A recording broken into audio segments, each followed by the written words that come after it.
Hello, a Hello. warm welcome to all of you. I'm very much looking forward to this conference and to work together with all of you because we live in really challenging times. We all are witnessing this. In Europe, people are preparing for another year-long, well, I wish not to say war, but another Cold War.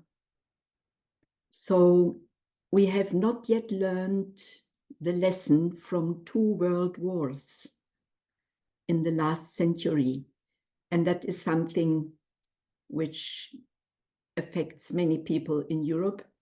But on the other hand, we have many other points of this earth in Africa and in Israel, Palestine. We all know these enormous conflict zones, and in many, many people is the question why this must be. Why do we not learn out of experience? So the question why humans are so unwilling to develop themselves further, that is really one of the very big questions of our time. And therefore, I'm very happy with this keynote theme.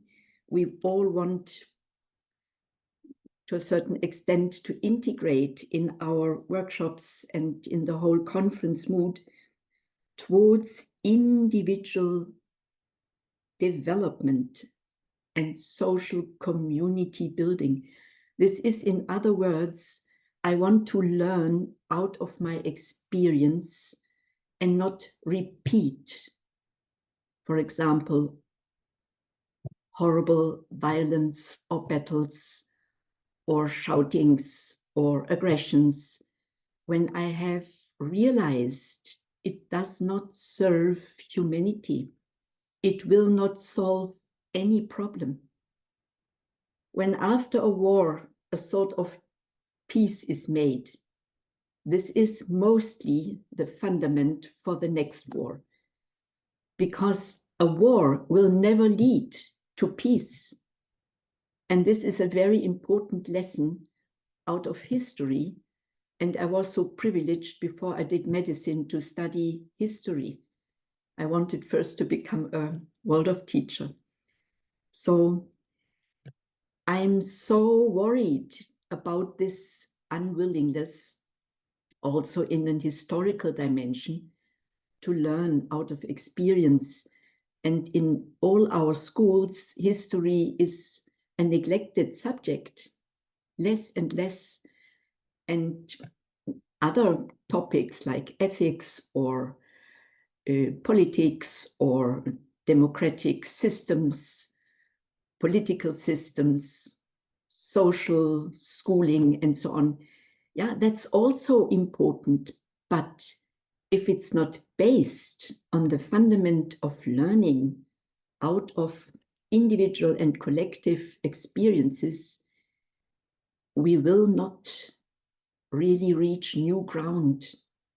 And that is what we want to strive for in all our anthroposophic initiatives. We try to, to open a new space and to move on to a new ground, which can really help to humanize culture. When Rudolf Steiner, after the First World War, started the Waldorf School, he gave a beautiful fundamental course. And already in the first lecture, he says, if again 3 generations are educated in the same manner, in the materialistic thinking manner we had so far, then humanity will be endangered to stand at the abyss of culture, before even the grave of culture, dem Grab aller Kultur. This is really the vision of a wise person who knows the laws of development. if we don't change the way of thinking, we will not change the way we work. We will not change our habits, our actions.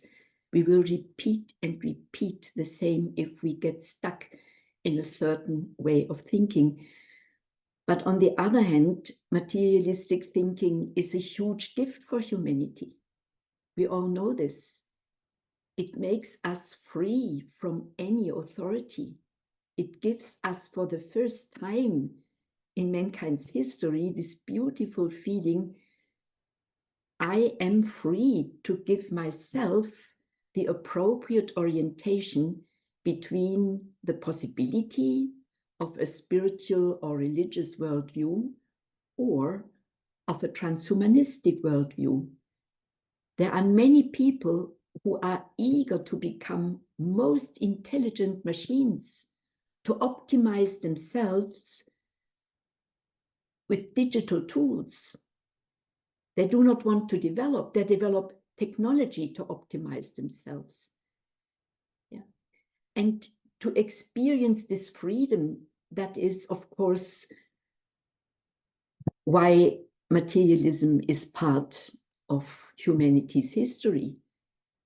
And for me, this picture, we are now in the Christian community approaching Easter time. And there the most striking word is for me this word of Jesus on the cross, Father, forgive them because they don't know what they do. You know, this blessing of materialism from the cross and this showing God is powerless. Out of free will, he puts himself in powerlessness in order to give the humans the possibility to empower themselves. It is an amazing archetypical picture, I think, for our time.